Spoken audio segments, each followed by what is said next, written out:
Puso e ikaelela go nyeletsa lehuma mo Botswaneng.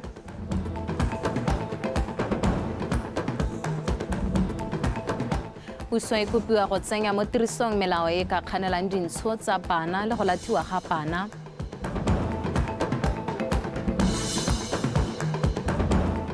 Mo go tsa metshameko setlhopha sa kwa Bokone sa Traffic se sireletsa maemo a bone a boraro ga magosi a latha dintlha tse pedi. Motho se dumela ke bidiwa Kgomatsego o tukile ra nolang ka puo ya diata ke Topo Taposa ha re tsena mo dikgangeng tsa rona. Puso ya re itamile go netefatsa gore Motswana mongwe le mongwe o tshela sente ebile o nna le seriti ebile mosepele o tsweletse go netefatsa se ka puso e dumela ha go tshelela mo lehumeng la ntathogo e le kgatako ya ditshwanelo tsa setho. A buisa phuthego ya kgota kwa lerala Tautona Advocate Boko o supile ha go le maleba gore puso ya eteletseng pele e bileng e dumela thata mo go beeng ko pele ditshwanelo tsa batho e beile ko pele dikgang di tshwana go oketsa madi a bagodi go nna 1800 pula mo tsamaong ya nako ga mmogo le go tsibogela seemo se se thobaetsang sa batho ba ba tshelelang mo lehumeng kwa lerala o silong ka betse ka pego. Motse wa lerala mo kgaolong ya Tswapong North o na le beng ga e ba heta dikete di supa ba ba letileng ka tsholohelo thabologo le tokaheletso matshelo a bone mo Botswana o mosha ka ebile le bone ba tshwanelwa ke go tshela sente ba na le seriti. Puso ye ke a ditshwanelo tsa setho ditshwanelo tsa lona. Ha ke bua ka ditshwanelo tse a re tlhaloganyeng gore ga di kgetholole ke ne ke le reile ke re 1.8 ga ke tshikinyegi mo thulaganyong yeo ya 1.8 ke a gone ko seriti sa gago le tshwanelo ya gago ya go tshela sente sa tsuloga ha o tshelela mo lehumeng jaaka mo kgaolong ya lona go na le batlhoki destitutes ba ka palo go tweng ba 357 mo lerala hela ke kgwetlo e re tshwanetse re rarabolle rotlhe ga se selo se se monate mme ebile ga se selo se re tshwanetse re se lobe re tshwanetse re tshwenyege rotlhe ka bone mme ebile ha re tshwenyega sente re ba seelo re bata gore mo sebakeng se se kae re bo re phimotse lehuma la mohuta o mo motseng wa lerala go sena destitute. Go gola ga motse wa lerala go tama jaanong maiteko a go oketsa mapodisi go itebaganya dikgang tsa itshireletso mo motseng. Re bone re okeletswa sepodisi se iponagatse mo motseng gore borukhujo re ga police station ya o hela bone bo hetse go tlelele bo seteng go dumelwa gore ya go hela ka January 2026 fa bonala gore dipalo tse di tshwanetse go okediwa mme a di okediwa tshwanetse go nne le ha ba direlang teng go tshwanetse go nne le dithulaganyo tse di lekaneng ba tshwanetse ba nne le maroko ba kgone gore ba nne sente ba kgone go bereka gompieno go re bona go na le diphetogo re solohetse ra itsho go le gontsi mo pusong ya gago e ntšha. Baithuti ba dikolo tsa diata le masole a togetseng tiro ka bogodi ba supa matshwenyego a bone a dituelo.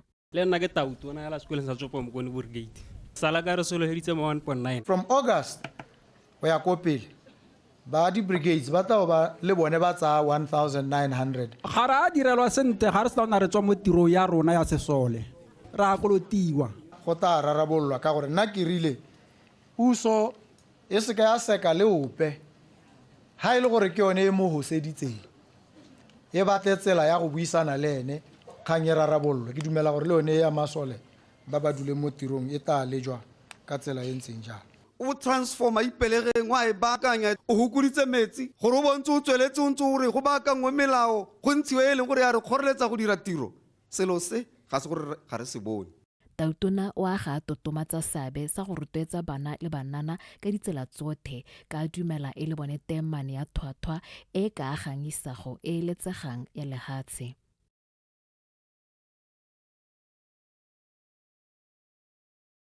baeteledipele ba makgotla ka boditsha ba rotloeditswe go tshwaragana le puso go tswa ka ditsela tse dišwa tsa go rarabolola dikgang tsa lehatshe le go busetsa boleng jwa lone. A buisana le baeteledipele ba lekgotla la ka boditsha la ngwato, Tona Advocate Boko a re ke bone ba tshwara teu se se rweleng ya go ka baya puso mo tshiamelong ya go tswa ka ditharabololo ka go amogana le puso maitemogelo a nnete ga mmogo le botsipa jwa bone ka dikgwetho tsa lehatshe. There will be many competing suggestions and propositions. Many of them must come from you because you've dealt with these things on a daily basis. But you have been in the front lines. You know, you've seen flesh and blood people in need of land, couldn't get it, or who had it, but it was of no use, no value to them. So when we secure title, when we secure the title, we must not be securing title to some resource that is undervalued. It must be title to something that counts, has value. Then we will appreciate that when we say this is a land board, we are talking about an entity that is dealing in hundreds of millions. This inelastic resource is vital to production. It is a factor of production. This economy cannot move, cannot function if the land boards are not functioning optimally.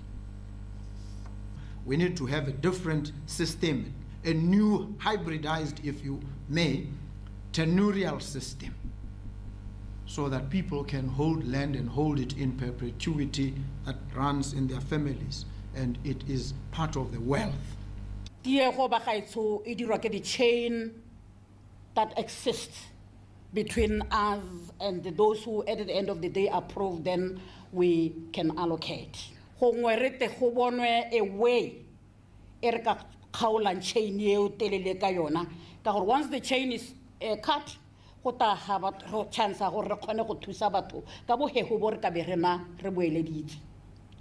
other issue all these people involved, departments involved, if they can be housed in one area. Rabelwa selo sele sa 100,000 plots. Hanere biditswe kwa nere tsa makopi number 1. Ga supa gore ngwato ya bereka. Me gona mo go le nosimo go nnetse matla gore ke nne le tshepo mo go bone. Ke santse ke na le tumelo gore re tla tswela pele re bereka ya ka re ne re netswe thomo. Bothata e ka nna ditsompelo gore a mmerna natso. Arensere le sone moeteledipele wa lekgotla la Love Botswana Jane Lucky o kopile puso go tsenya mo tirisong melao e ka kganelang dintsho tsa bana le go lathiwa ga bana ba ba sa tswang go tsholwa mo lehatsheng leno. Lucky a re go botlhokwa gore bomme ba letelelwe ka ga molaong go togela bana ba ba sa ba bateng morago ga pelegi ko mahelong a kgethegileng jaaka dipatela le diofisi tsa sepodisi ntle le go lebisiwa molato. Lucky o bile se ha tona wa lephata la tamelo ya bana le go tswa ko moding menono kgafela mokoka a ne a etetse lehelo la dikhutsana la Lorato House le le ka ngweng ke lekgotla la Love Botswana kwa Maung. Rutepego ka maranyane sa makata. Lorato House ke legae la bana ba ba senang batsadi le ba ba tshelang ka bogole jo bo tseneletseng ba feta 60 go tsweng ko khutlong tse nne tsa lefatshe leno. Bana ba ke ba ileng gone ba tsholwang go ya kwa go ba dingwaga tse di 10. Bontsi jwa bana ba ke ba neng ba latlhetswe ke bomma bone mo mekgwatheng mo matloneng a boiteketso fa ba bangwe ba ne ba tlogetswe mo dipateleng morago ga pelegi. Mme Lucky a re fa melao e ka fetolwa seemo se se ka tokafala mme le matshelo a bana a babalesega. We need a safe place, a law that makes it legal to leave babies at a safe place. Re tlhoka molao o letlang gore go nne le mafelo a babalesegileng kwa bana ba ka tlogelwang teng.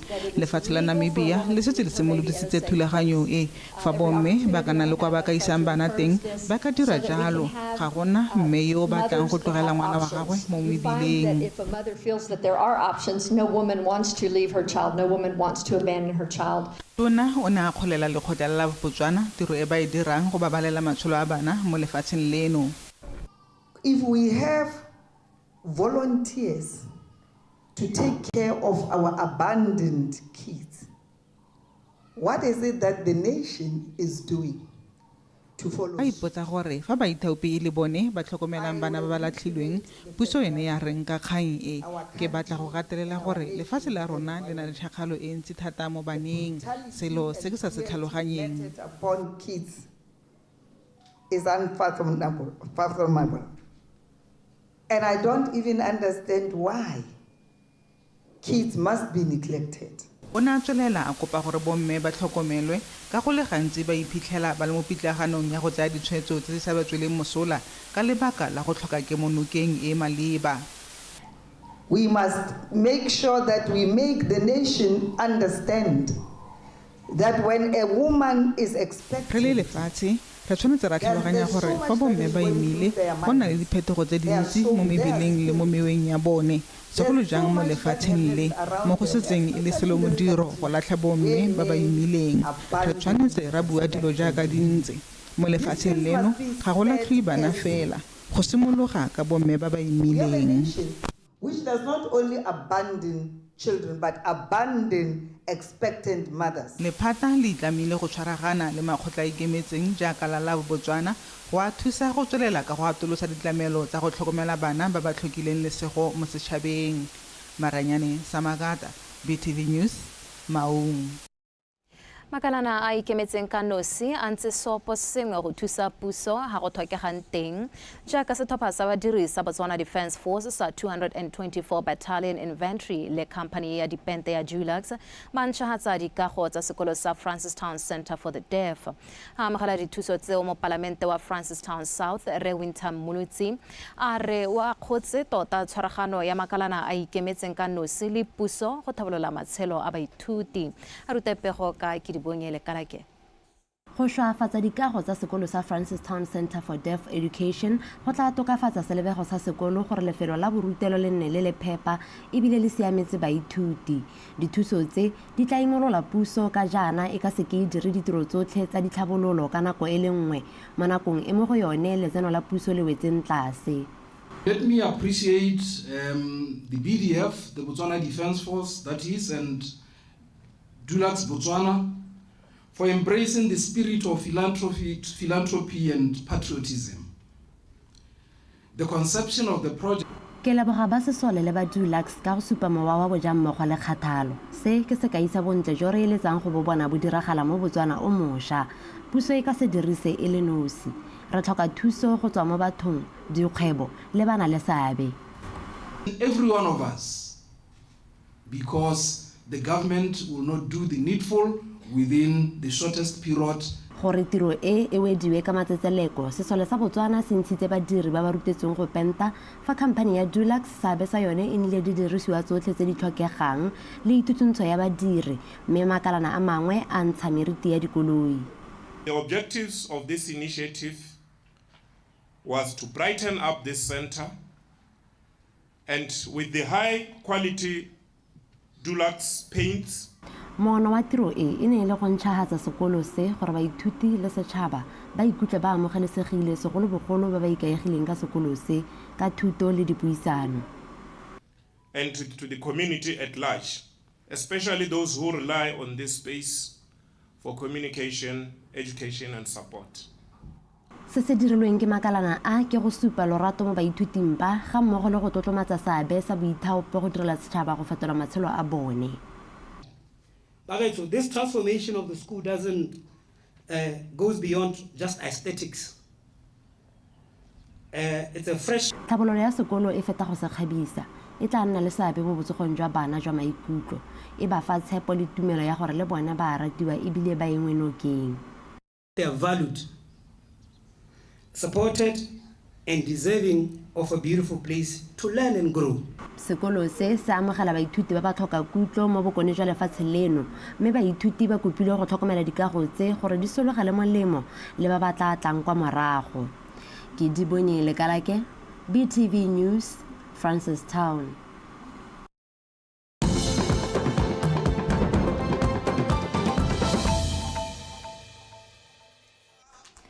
motho wetsho re leboga go bontsi o ikantse rona dikgang tsa rona di tswelela jaana tona wa tamelo ya bana le thuto go tswa ko moding Menono Kgafela Mokoka o amogetse le go lemoga seemo sa thaelo ga mmogo le boleng jwa mantwana a borutelo ko sekoleng sa Ntwalang Junior Secondary School a swahetseng ko motseng wa Digawana jaaka na thalosa ga seemo seo se ngomola pelo tona Mokoka o bila a solohetsa banne ba motse mo phuthegong ya kgota ha ta tsibogela bothata joo a rutepego ka Gilbert Mogorosi.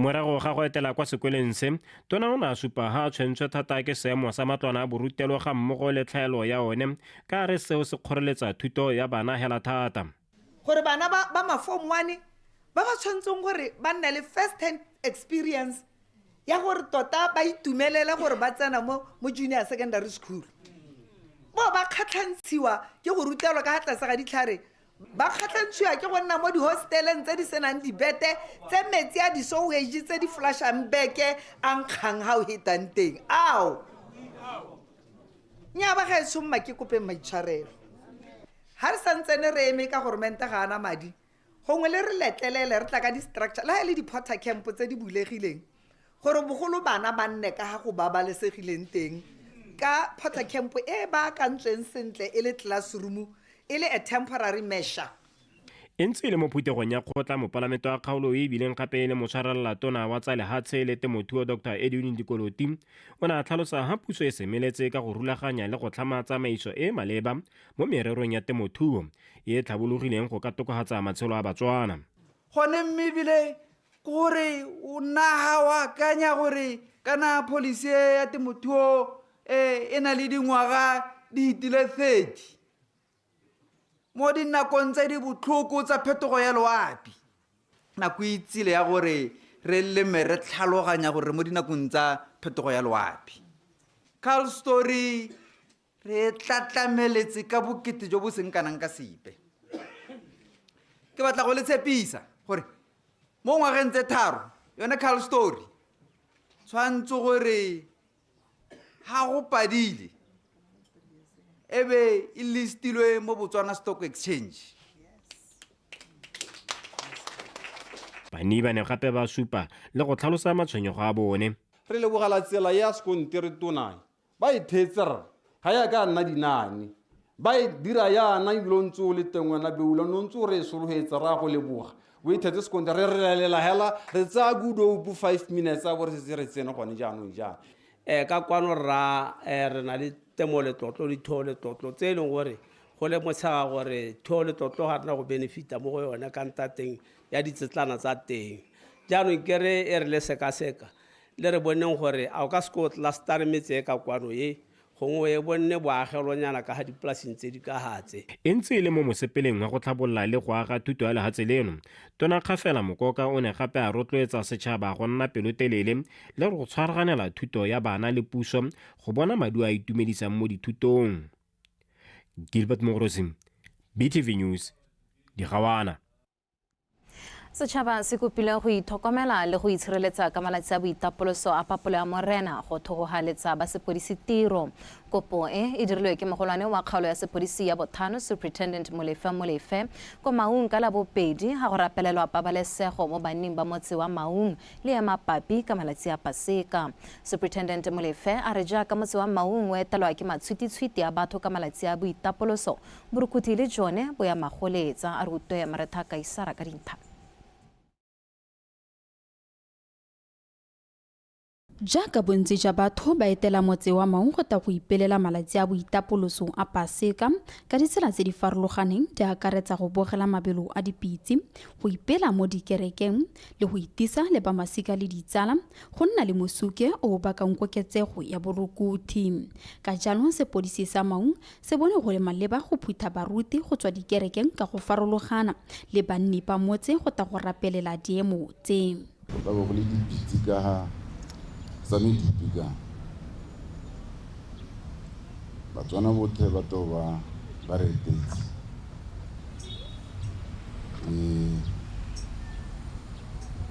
le ba ileng gore bone ba itse gore letabo le lebetse malapa a lona nako yone di ile go itakisa batho ba tsere tšhono ye go tla go le senyetsa. mogolwane wa sepodisi sa Maung Superintendent Joseph Lepodisi a re kgang e tshwenyang thata mo Maung ke kgokgontsho ya bong.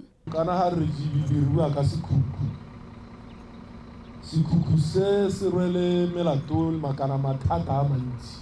Ke tale ha di-statistics sa Maung hela mo molatong wa mmeta 2024 le mosile re nna le 17 mme ha ke bua le lona yana 2025 first quarter hell re sentse re na le 5 re be re ya ko defilement ka 2024 re na le 94 mme ha ke le bolela la first quarter gona re na le 27 ya ka go ne go buiwa gore ko GBV go simolla ka tlapa mo tseleng go simolla hela ka go a kerekeng o sena tiseletso gabe go gola ya be ya go nna kotsi re tsamaye ka teta le ka kobamelo ya ditaelo tsa molaetso wa sepodisi gore se ka ra tsamaya re nule mo re kgweetsa dikole re nule re tsamaye re itekanetse dikole tsa rona di itekanetse. Setšhaba se rotloeditswe go sa tsholola dikgetsi tsa kgokgontsho ya bong le go pegela basepodisi ditiragalo tsotlhe tsa borukuthi tse ba di itemogelang mo metseng ya bone go akaretsa le yone tiriso botlhatswa mo go tsa thakanelo dikobo ya bana ba ba dingwaga tse di kwa tlase. Maretha Kaisara, BTV News, Maung.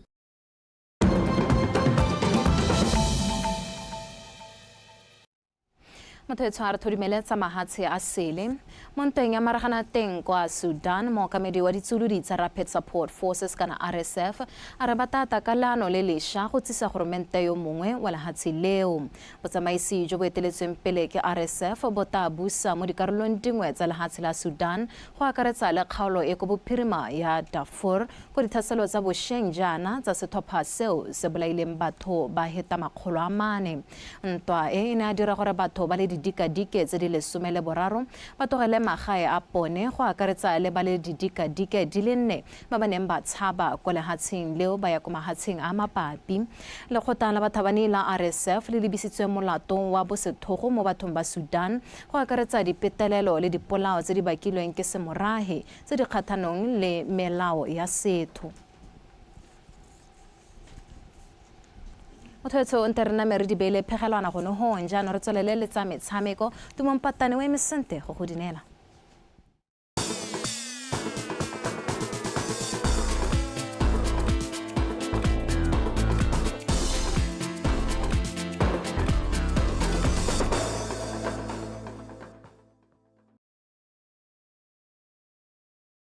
Potso madumeng ka mogala ka dikgang tsa gago tsa metshameko mme re di simololefa. Lekgotla la Botswana Football Association BFA le golagane le Independent Schools Sports Association ISA le letse le tswetse semmuso thuto ya barutabana ba dikolo tse di ikemetseng ka nosi ya DFB license e maikaelelo a yone ne le go tlhabolola kgwele ya dinao go tswa kwa moding. Ithutetswe eo simolodisitswe ka matlhatso mono ga borone mme ne ntse e tsweletse gape le kwa toropong ya Francistown. Victoria Dakin o tla ka pego. Maikaelelo a ithutetswe e ne le lantlha e tshegetswa mono gae e ne le go rutuntsha barutabana ba dikolo tse seng tsa puso tse di ka fa tlase ga lekgotla la ISA mo go tsa bokatisi gore ba kgone go tshegetsa metshameko ya kgwele ya dinao ya batshameki ba tswang ko tlase se le tsela ya go godisa batshameki ba kgwele ya dinao go tswa ko moding.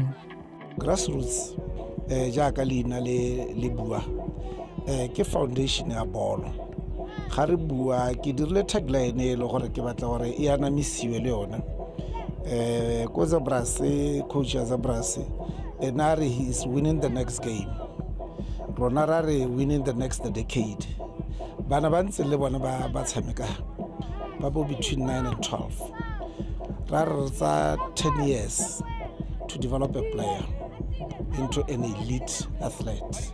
So go ra ga ba le 12 kgotsa ba le 6 ga ba go dira 17 years they should be playing for a national team. It's been 3 years re ntse re batla go kopana le BFA gore re thuse mo di-gameng tsa rona tsa football because ne ra lemoga gore re le Independent Secondary School Sports Association re le no sa ke ra kgona go tsamaisa football ka quality e leng gore re ne re e batla. That's why re kopile BFA gore ba tle ba re bontshela gore tota ngwana a ka coachiwa yang gore a kgone go nna a complete player. Ithuthuntso e ne akaretse dithuto tsa dibuka kgotsa theory ga mmogo le ko mabaleng e ne e tsamaisiwa ke barutuntsi ba ba ka fa tlase ga lekgotla la FIFA Vincent Dlamini le Belinda Mautswi. So during the week we had a lot of us doing the class material where we learn the characters of teaching up the kids, how the coach must behave.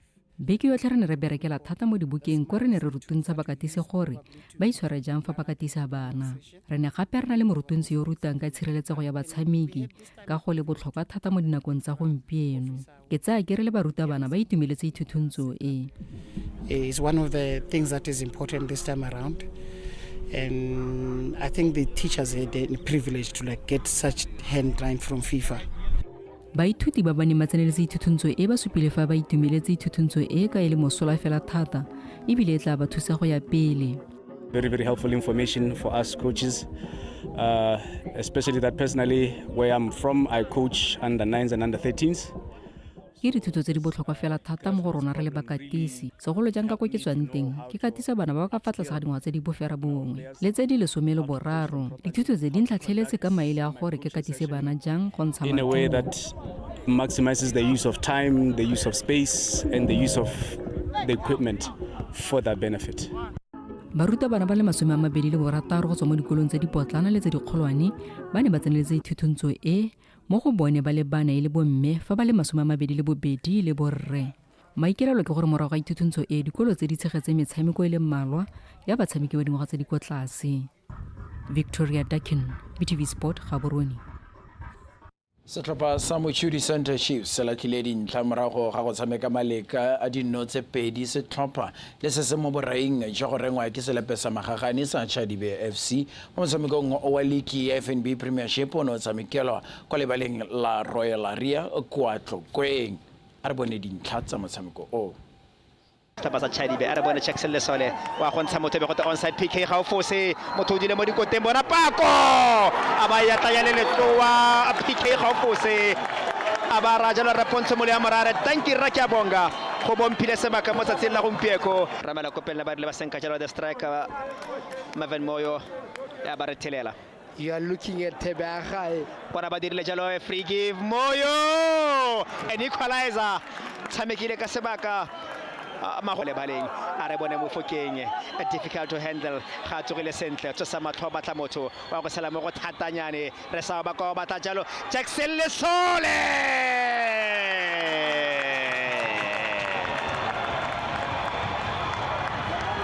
o tsana kwa gagwe a re bone Phiri a ba ya tanyane le tloa tira jalo goal number 2 for Chadibe FC. Ka fela go ntse yana division 1 and 2 ke benna maleka bona bole so the park a Rosivo yone a re obitse tshelo le ka la ga shato siwane wa o tlhalosa sengwe fa gore ga ba tshameka sentle finish motho ka rialo go ka nepa jalo go pika jalo the spot ya batla go ba khole ko yone ya kala tota le ke wala la gata ya tswala. Yeah, well, and exactly your words were my words to the boys after the Rollers game, to say we're playing a very, very tricky game. We need to be very, very ready. We need to take the opponent very serious. And yeah, well, things happened. Even in training, you know, I wasn't so pleased with their body language. You know, they know very well. They know very well. Just to give away goals here today that we gave the opponent, honestly, and that's really, really dented our chances. I would like to say thanks to the boys. Well done. They've had a fighting spirit, and that's exactly what we said in the dressing room. I just asked them to keep piling pressure on the opponents, and they simply did that. o motshamekong e mengwe ya FNB Premiership Morupule Wanderers e fentse VTM FC ka dino tse 2 go ile nngwe kwa Phalape e fa Suwa Flamingos e setse ka dintlha tsotlhe tse 3 kwa gae morago ga go betsa setlhopha se se rebilweng ke selepe sa magagane sa Unao Flamingos Santos ka dino tse 3 go lefela baseletsi ba sejana sa League joining Galaxy ba notile NAKO United ka 9-1 go lefela kwa Samsono Stadium kwa Pikwe fa BFA 11 bone ba kgaogane dintlha tse ka maleka a nno setlhopha le Orapa United. Traffic e okeditse mathata a security systems fa ba pega thupa ya tse 3 go ile nngwe kwa Francistown. Matebele FC le Township Rollers le tsone di kgaogane dintlha morago go tshameka motshameko wa nno tse 2 setlhopha sa Boro United se tlatlogetse kwa setlhoeng sa Loko morago ga go fenya sa Extension Gunners ka dino tse 2 go lefela. Weso a re di be khutlo gone fa ka jana le kana go tsotlhe tswela weekend ya rona mosokio.